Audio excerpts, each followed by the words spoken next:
This is the Lone Crater YouTube. We hope this video helps. In this video, I will explain how to make an omelet with tomato. Start by gathering your ingredients: 2 or 3 large eggs, a medium-sized tomato, and a pinch of salt and pepper. You'll also need a good non-stick pan, a spatula, and a small bowl for whisking. Dice your tomato into small, even pieces, about 1/4 of an inch, so it cooks quickly and evenly. Now, crack 2 or 3 large eggs into your bowl. For an extra fluffy omelet, add a tablespoon of milk or water.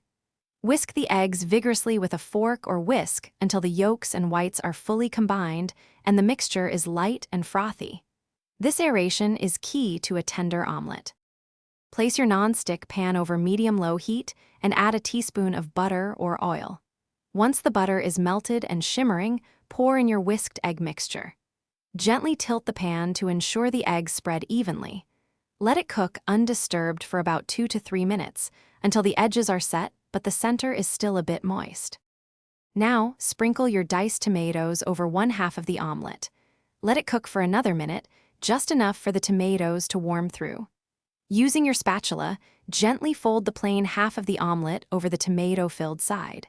Slide your perfectly cooked tomato omelet onto a plate and enjoy. Thanks for watching. Consider subscribing if we helped you.